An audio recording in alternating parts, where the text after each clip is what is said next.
You have to find all sorts of gymnastics. But guess what? Look at another thing that convinces me that it's a futile effort to go preaching inerrancy and infallibility. Of this written text. Of the written text. Yes. Two things. One, did you know, Mrs. Pauline, that we do not have any of the original documents written by any Bible writer whatsoever? That's what I've heard. We have copies. Whatever, copies, and no two copies is exactly alike. And there are small differences and very large differences among them. Let's take the Old Testament, for example. So what you're saying is these obvious contradictions that we have on this in this document in English, my holy canon, this is supported by the copies of the manuscripts that you have. Yeah, and before I come to that, the original language. Yeah, let me make it simple this way. Let me come to that.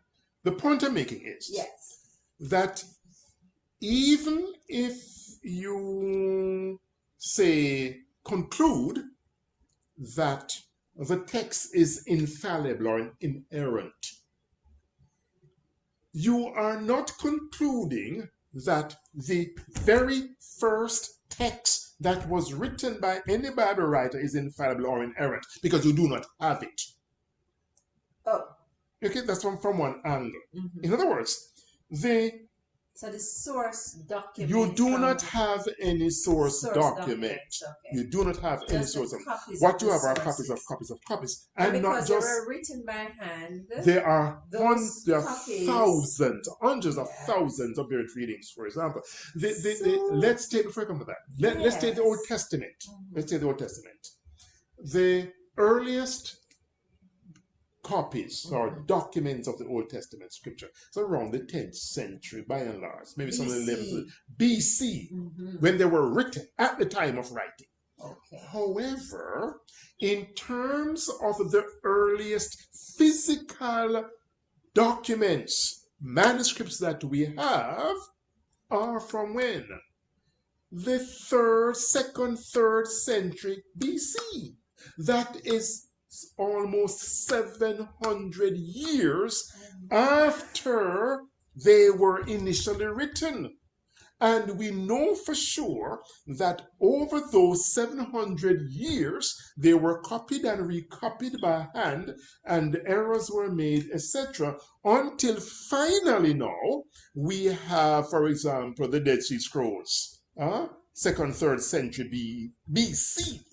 So what happens to the 500-600 years? Yes, that's what I'm about to ask. So it doesn't make sense you go for inerrancy, because that which you have is hundreds of years removed.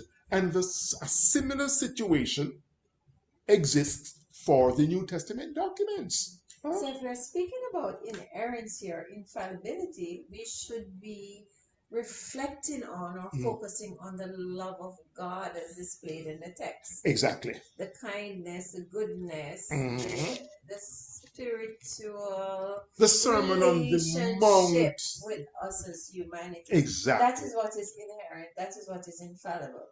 That love of God doesn't change for us as humankind. Right. It pervades all of our human complexities and shortcomings and so on. And we can find that love of God in the Bible. You can, of course. So we should be looking for principles. For principles.